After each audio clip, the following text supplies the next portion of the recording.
Welcome to the Even Better podcast, where your host, Sinikka Waugh of Your Clear Next Step, brings you exciting content about making communities better by helping people get even better at work.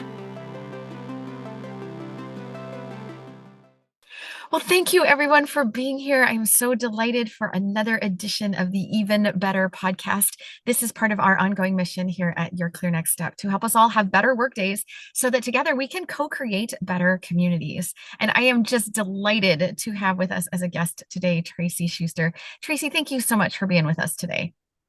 Well, thank you. It is always a joy to be with you, Sinikka. This is such a thrill. So for those of you who don't know Tracy, you are in for a treat. Tracy has been a longtime friend and colleague. I am just so thrilled with the chance to just stop and pause and visit with Tracy. Tracy and I have had a chance to just spend these glimpses of moments together. It's when we come together, it is a chance to work in service of the Iowa Lean Consortium.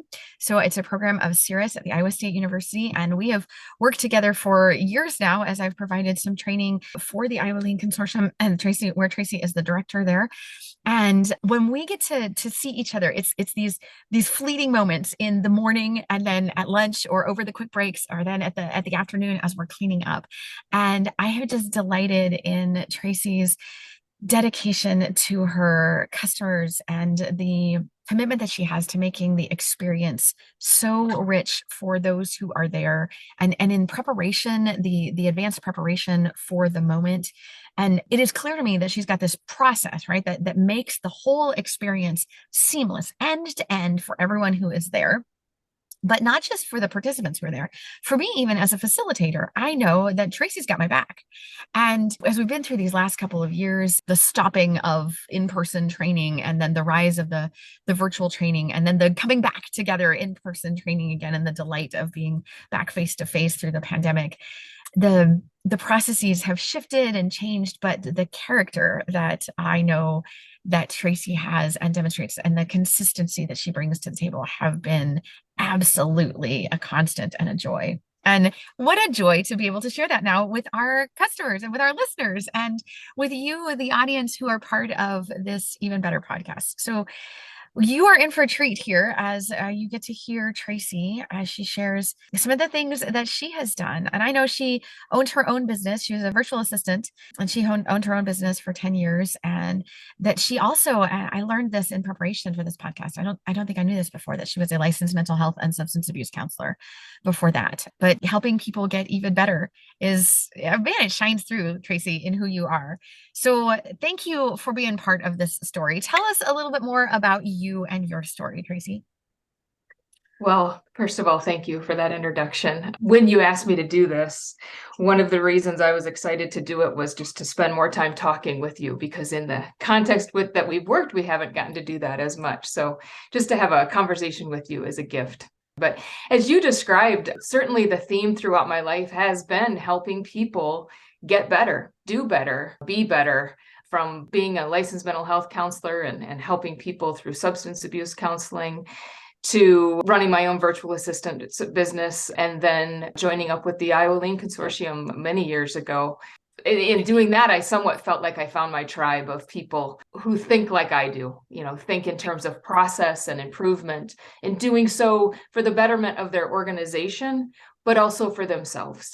And that's the beauty of this consortium, is it's made up of people who want to improve not only their organizations, but their own being, their own selves, and how they show up at work and at home and in their friendships and in their life in general.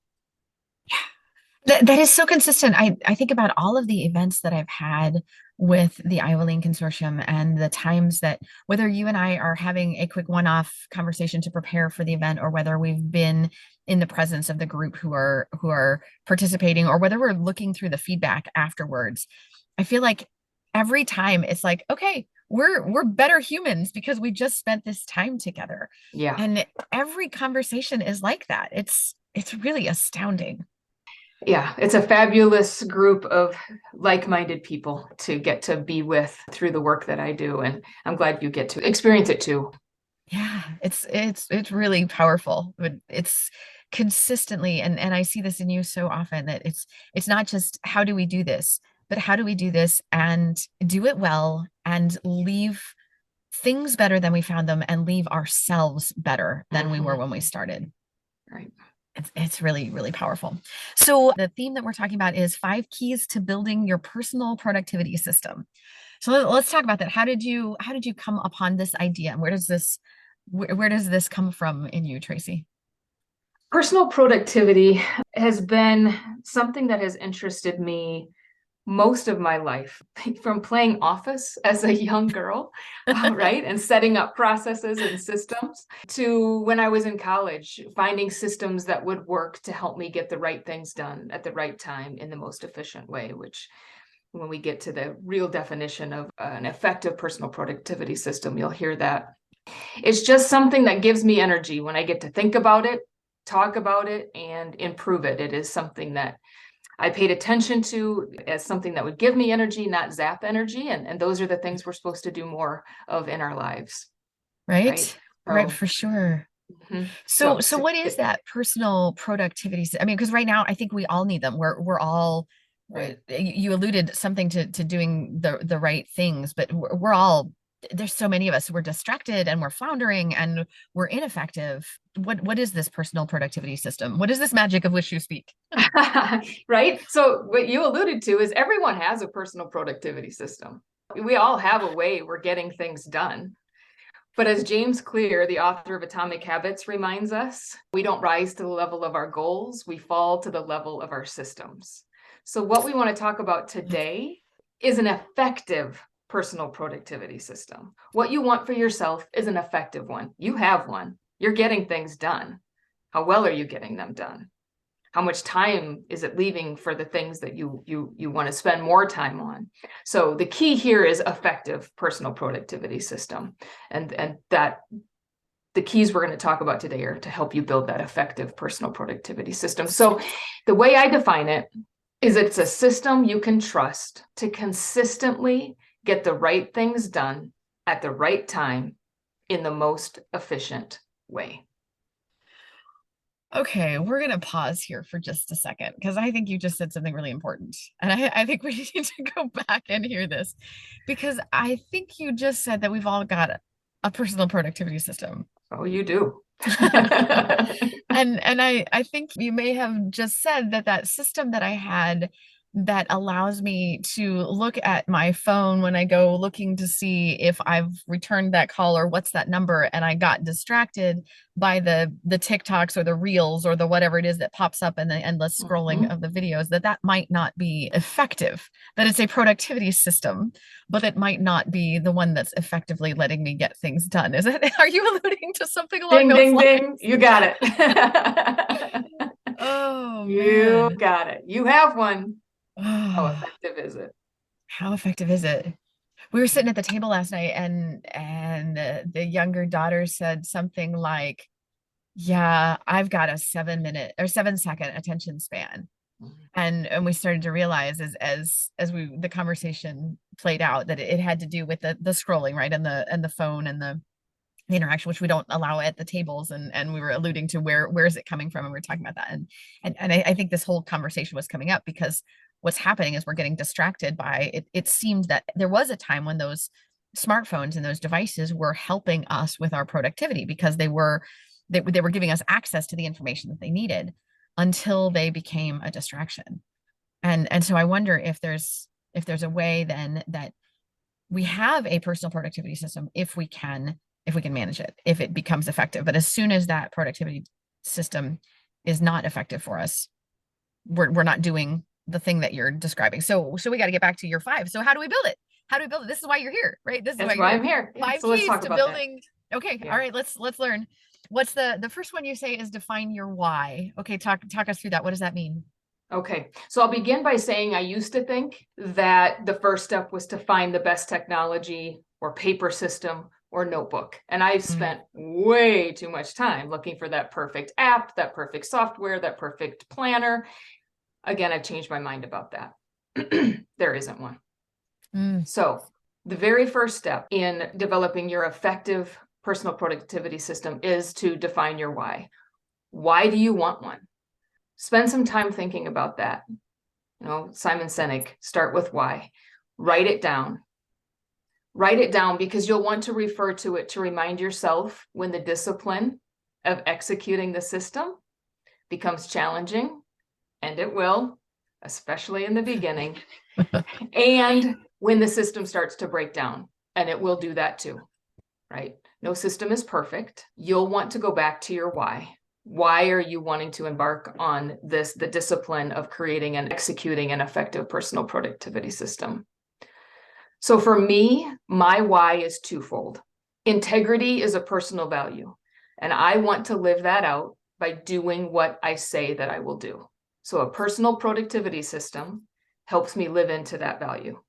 I also value my family and friends, my husband, my kids, my extended family, and I want to have time and energy for them.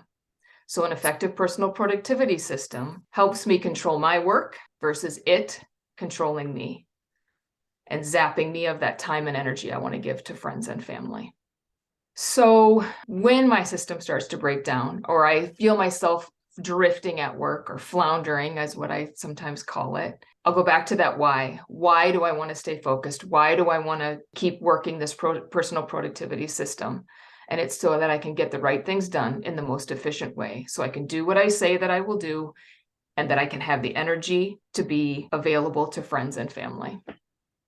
Oh, that's really lovely. So if we start with the why, it's not because someone said to, or because this planner has this spot in it where I should. It's because I have already defined, you yourself, Tracy, have already defined that this is important, that living a life of integrity is who you are. It's your character. And because you've already prioritized friends and family and loved ones and wanting to spend time with them, it's more valuable than this wasted, churning, swirling time that's sucking you dry. That's a great motivator. Oh, okay. So then what? Let's get a little more tactical with it. You've got your why, you've got it written down.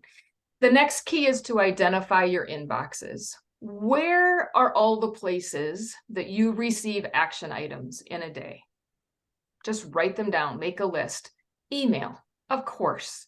We all receive actionable items in email. I think that's probably number one for most of us. Text messages are another place where we might receive something that requires us to take action. Meetings, most certainly. We're in meetings and we're taking notes, but we're also being assigned tasks and projects in those meetings. Company chats, Slack, Teams. Where else might you chat with coworkers that would result in you having to follow up on something or take action on something? Phone conversations, hallway conversations, yeah. Right? To name a few. So to make that list and become hyper aware of all the places that you receive action items in a day is important, because you're going to need it in a subsequent step here. So all those places that you need, all those places where inputs come, all those other places where you get those action items, we make a list of where they could all come from. And they're everywhere. I mean, there really are a lot, but it's not an infinite number, right? It's a finite list. There could be tens, maybe as many as dozens, but it's not hundreds, right? Agreed. Yes. It's a list. Finite. Yeah. It's finite. It could be daunting, but it's not infinite. So we go and we find this list. Is it easy to look at that list and go, most of them come from here? Like, are there usual suspects on that list and go, like, can you glance at that list usually and say the vast majority of my inputs come from here, and there's a smattering over here and onesie twosies over here? Or how do you see that playing out among the folks that you've talked to about these personal productivity systems, or in your own life? Are they smattered all over the place? Yeah, I think that the bulk of them tend to come from 1 to 2 places, depending on your workplace and your work culture, and if communication standards have been established in your workplace or not. Makes a difference. Makes a difference. Yep. So I know of companies who say, we're internally, we will only use Slack to communicate. We will not use email. And email is for external communication only. They have set that standard. So that minimizes the number of places that an employee at that organization might have action items. Okay. Those standards help to do that. I think probably email would be number one for most. And unfortunately, many of us, me included, have used email as an ongoing task list. And any research you do on effective personal productivity systems warns you against this. And we'll talk a little more about that when we get to a future key. All right. So But we're it is identifying. so easy. Yeah. So easy. So we identify our inboxes. So we got the whole pile. It's like, to me, I'm equating this to sorting the laundry. Like before I go do laundry on laundry day, I go get it from all the places. I get my grubbies and I get my reds and the darks and whatever the kids got hiding under the bed. Go get it all in one place. Okay. I've identified my inboxes. So we're gonna move on to step 3. Yep. Decide where you will document what. What does that mean, Tracy? So throughout the day, you have things that you need to keep track of. And so I would encourage you to decide, make a decision. Where are you going to document your meeting notes? Now, for me, it's one of two places. It's in a notebook or it's on my computer. If I'm in a meeting where it's not appropriate for me to have my computer open, I want that shut. I've got to have an alternative, and that needs to be one notebook where my meeting notes go. I tried multiple notebooks. I've tried a variety of things there. What I've learned through my testing of my system is it needs to be one written place and one digital place. So meeting notes can go in, for me, they go in two places, but it depends on the context in which I'm working. Okay. Decide where you will keep your task list. It can be written, it can be digital. I highly recommend one task list. Now, you might have a task list for home and work. I do. Mine are separate, but my work task list is in one place. Again, this is going to come into play here when we get down to another key.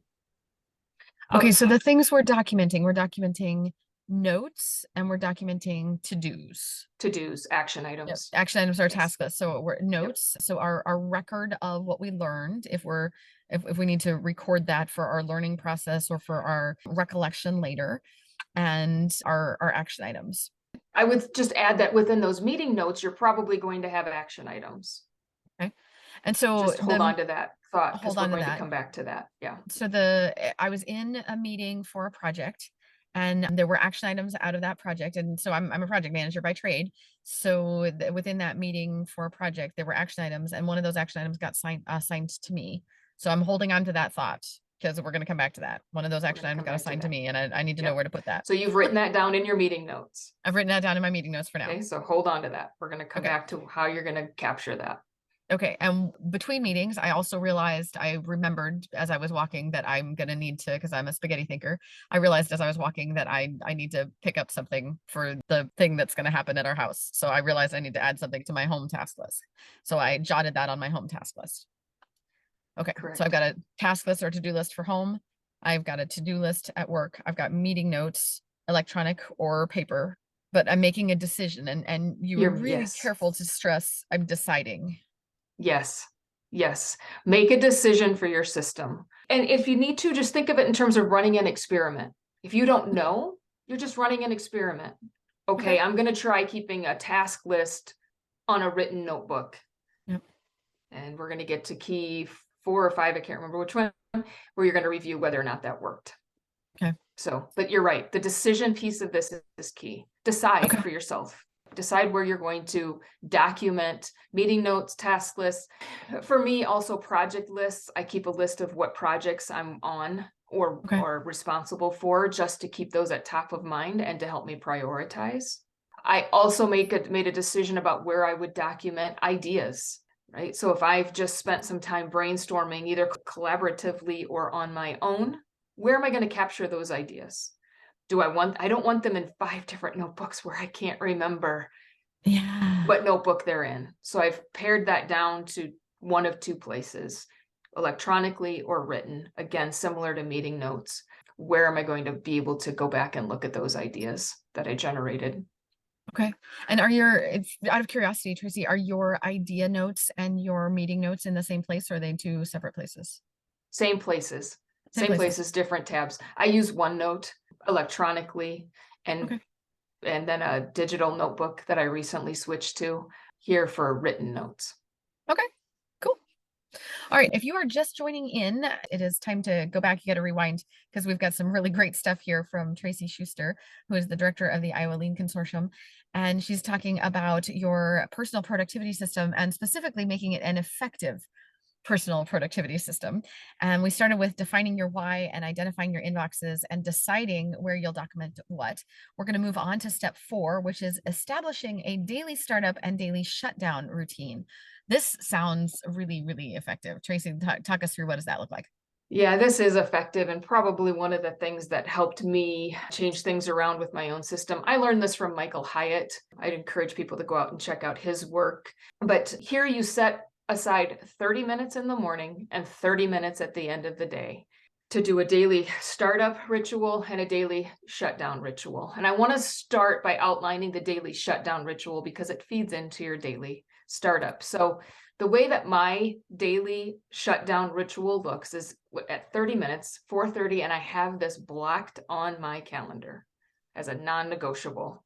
My colleagues know that, respect that. It is blocked. It isn't marked as free time. So that's key. So that's just helping me build that habit of doing this every day. So it begins with a final email check. And the way I look through my email is I look for, anything urgent that can be done in 2 minutes or less. That goes back to David Allen's getting things done philosophy. So if it's urgent and I can get it done in 2 minutes or less, meaning I could respond, provide information, set up a meeting, I'll do it. And if not, I leave it unread for tomorrow, right? Because I'm at the end of my day here. Yep. Okay, so remember we talked about those meeting notes and I said, hold on to that. Yep. The other thing I do in these 30 minutes is I go back and I look at my meeting notes from the day, right? And I capture all of the action items that have been assigned to me from those meetings. Yeah. Okay, so when I'm in a meeting, if I have an action item, I'll write a little AI next to it and circle it. And that helps my eyes just quickly see that when I'm scanning my meeting notes for the day to quickly find, okay, that's an action item. Now I've got to move that into my task list. And again, this is helping me live into that value of doing what I said I would do, because it likely in that meeting, I agreed to do something. Yeah. Not relying on your memory anymore, and you're not relying on, so you've actively moved it then from that meeting, and you may not have had time during the day. How many of us are running from meeting to meeting to meeting during the course of the day, and you may not have had time during that meeting to move that action to your task list? So this 30 minutes at the end of your day, you're taking that action item and making sure that it has gotten moved to your list. Okay. It also allows you in those running from meeting to meetings to meetings. I'm okay with that. I don't get stressed about that. I don't get anxious about that because I know that I've got this time built at the end of the day to capture what I need to capture. So I can just keep Tracy, moving. say that.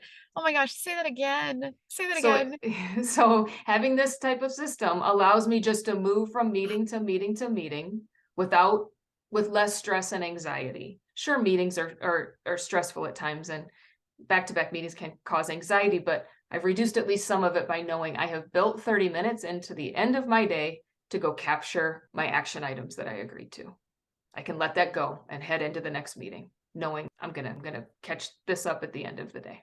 You've got that time at the end of the day that's protected, that's uninterrupted, that's your time for clear thinking to move those action items. And at worst case scenario, so chances are you haven't committed to something that you said you would get done that same day. Or if you did, you had a plan for how you were going to get it done. If you said at 9 a.m., you had a plan how you were going to get it done before 4:30.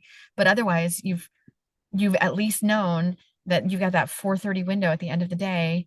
You've got 30 minutes to make your plan for how you're going to get that thing done. Oh my goodness, the stress relief right there. Right? That's you can really, feel it really as you motivating. think about doing that. Yeah. That right there. That's really beautiful. Man. All right. Okay, so then how do you pick up on it in the morning? So you've done this at the end of your day. Oh, did we finish? I have a few more things for your daily shutdown ritual. The other thing is you want to set your daily big 3. Again, this is a Michael Hyatt concept. Set your daily big 3 for tomorrow. What are the top 3 things? So you've done your sweep, you've got your action items. What are the top 3 things you need to get done tomorrow to do what you said you would do and or achieve your goals for the week or month? Okay. And it's important to note these aren't the only things you're going to do the next day, but they're the 3 things that you're going to give your best energy to. Yeah. Okay. Then I take a minute and write down just a few words about how the day went. It's a quick after action review of my day, right? Right out of the lean world. We're planning, we're doing, we're checking. Eventually we're going to adjust. So we're going to I just write a few words, 1 or 2 sentences. How did I do today? Right. And I have tried just assigning myself a number, 1 to 10. How did I do? Nice. And some weeks I do that, some weeks I don't. Again, beauty in the system, it's yours. You can iterate it how you need. And then the last thing I do is just organize and declutter my space, right? Just clean it up, set it in order, and then shut down for the day. And because I do work from home, and I did work from home when my kids were here and they were little, and a very important step for this for me was closing the door, physically closing the door. You probably have heard that from others. This is how you tell your brain that the work is done. Your work is done. I am now transitioning. So I've shut down. Work is done. I'm transitioning into home now. Yep. All right. Yep. So that's daily shutdown, which builds right back into, you've got that. Now you're ready to start your day the next day. So quick note, one way to start is organize and declutter your space if you didn't get it done during your daily shutdown the day before. This happens to me, and I was catching it and realizing I'm sitting down in clutter and it's affecting my ability to focus. The day before something happened, I didn't get to declutter. I didn't get to set things in order. So I will build this back into my daily startup. If I don't need it, if I did it the day before, the next thing I do, or the first thing I do, is review my daily big 3 or weekly big 3 that I set the day before. Have there been any changes? Did anything come in via a phone call or an urgent email, possibly from a coworker, where I have to adjust my priorities? Then to begin the day, I review my personal values, my leadership values, and I set my intention for the day. And that takes me 30 seconds at this point. Okay. It's just a quick read through my personal values, my leadership values. What's my intention for the day? Sometimes it's as simple as bring joy, right? Bring joy to my work today. If I have a lot of meetings, bring joy into the meetings today. Okay. And then I check my email for 20 minutes. And this is really important. I set a time limit because you know that you can get lost in email once you get in there. Now, I think it's James Clear, author of Atomic Habits. I think it's him who says he doesn't check email before noon. I don't think that's a bad idea. It's not feasible for all of us. Given that I manage a membership organization, I want to be responsive to our members. And so I want to make sure I'm checking email and responding to anything in the morning that I need to or didn't get to the day before. So I choose to check email. I set that time limit and check email for 20 minutes. I either respond, I delegate, or I defer that email. And then this is the key for me. And I pause my inbox. Now I use Inbox Pause, which is a piece of software that you can add on to Gmail or Outlook to pause your inbox. And this keeps email from coming in. I think most people know to turn off their notifications. Right. Most of us have done that. If you haven't, please do. Yep, for sure. Please do. But this is just that extra step that keeps me hyper-focused because I am, as we talked about, maybe even pre-call, how distractible we've become. And I am very guilty of that. And I'll go look for that dopamine hit in my email that I can get if I'm working on something that's frustrating. I'll let myself get pulled into email. And for me, email is often fake work. It's not work that brings the most value in the moment, but it can make me feel like I'm working. Right? But my job isn't to manage email. Now, some of your listeners, if their job is to manage email and respond quickly, if that's how you bring value to the organization or to your work, then that's where you should focus. You shouldn't pause your email. You should have a plan for how you're going to manage that. And then once my inbox is paused, the next step is to start my work on my daily big 3 or go to my first meeting of the day. Ideally, I can get to work right on one of those top 3 things that I want to get done for the day. And I know that I have the most energy in the morning. So that's where I want to start applying that energy to those big things that I've identified the day before. Yeah. And many of us do. It may take us a little bit to clear that pre-caffeine brain or the early morning fog, but many of us do have the most work energy, that focused brain energy in the morning, and by after lunch or by end of day, it's been depleted. So tackling those big three earlier in the day is really better for us than later in the day. So I want to make sure we have at least a chance to get to the fifth step here, that there's so much to unpack on that fourth. I daren't. I daren't. We better not unpack too much on the fourth, because you gave us so much, and maybe we can schedule another like mini podcast to just unpack step 4. But let's jump on to step 5, which is the weekly review and preview. What does that look like? Right. So the fifth key is to establish that time to do your after action review. And again, this I learned from Michael Hyatt, and really key. I set 1 hour on Friday morning. Now this used to be longer, used to take longer. I've shortened it down to an hour. I've gotten faster, and it used to be Friday afternoon. But through my own reflection and PDCA, plan, do, check, adjust, lean terminology for our lean zealots out there, I've learned to move this to Friday morning, because you're going to hear why in just a minute. I'll explain it. So during this time, you look back over the week through all of those inboxes and meeting notes and anything not done on your ongoing task list, and just become aware of it and decide when and how you're going to get it done. Maybe when you're going to get it done, maybe not how. List your wins for the week. List some things that you accomplished. It doesn't have to be a long list, but list 2 or 3. Celebrate what you did accomplish. And you've got to do this for your own mental health, especially on those tough weeks where you feel like you didn't get anything done. I bet you did. I bet you did. And this gets you in the habit of acknowledging that and celebrating that win. Maybe no one else is going to do that for you. That's certainly the case for me. No one else is going to do that for me. So I take time to do that and celebrate the win. Look at your weekly big 3. How did you do? Is there anything that needs to carry over into next week? And then do a quick after action review on the week overall. What went well and why? What about your system worked and why? What can you improve and how? Anything you want to stop doing with your system?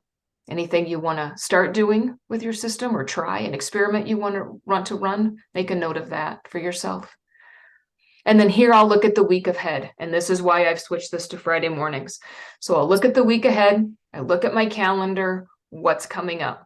Are there projects I need to be prepared for? Are there meetings I need to be prepared for? Is there an ILC event I need to be prepared for? Is there work I need to do today on Friday to be prepared for that for next week? And I was finding that if I waited till the end of the day on Friday and I caught one of these things that hadn't been on my radar, I now have shrunk my time and increased the chance that my work's going to seep into the weekend, because I'm not prepared for the next week. And my goal is not to work on the weekend. And then you set your weekly big 3.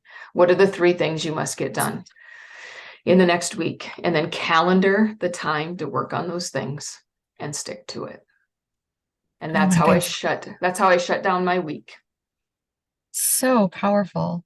Like I can see the relief that would come from the churning of so many of these, like so many of the things that we do without thinking about them would be eliminated by doing these things so intentionally. Some of the things that I know our team does, we do weekly reviews and previews, and I do a personal reflection at the end of every day. How did today go? What would I do differently? What would I do? Like what went well today and why? And what would we do even better tomorrow? But I love some of the other nuggets that you added to the carving it off and the protecting it, and the not waiting until everyone else has gone home to start that, but putting it on my calendar and blocking it and protecting that sounds really intriguing. I know I'm taking some stuff away from this. In the interest of time, because I know we've got sort of a limit for the length of our podcasts and the appetite of our listeners, and what we'd love to do is schedule a second one, but I know that we need to sort of start wrapping this up. But one of the questions I want to ask you is, you've offered us so much that will make our listeners even better. And I know that we will want to reach out to you as they try to reach out to you. Certainly the Iowa Lean Consortium and through CIRAS is a way to reach you. They can reach out to us and we can find you. Best way to find you, Tracy? How should our listeners try to find you? LinkedIn would be great. LinkedIn. and it's Okay. SCHUSTER. Yep. So we'll find you through LinkedIn. And then what's making you even better these days, Tracy? Well, one of the things I'm exploring, I'm a learner, is that I want to learn more about the 12-week year approach.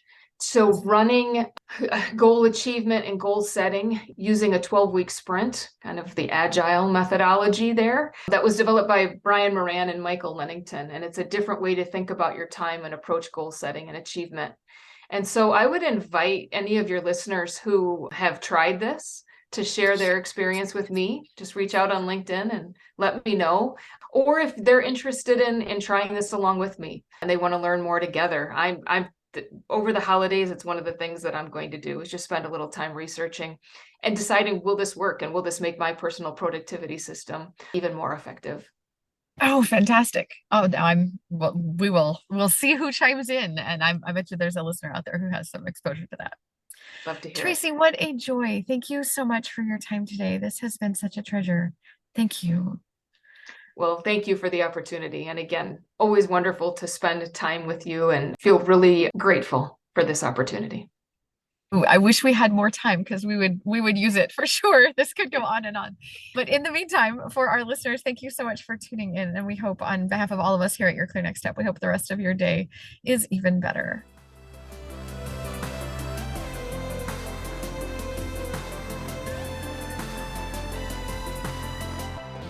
Thank you for tuning in today. The Even Better podcast will be back with more content soon. But in the meantime, subscribe to our podcast or check out our website at yourclearnextstep.com for more information. See you next episode.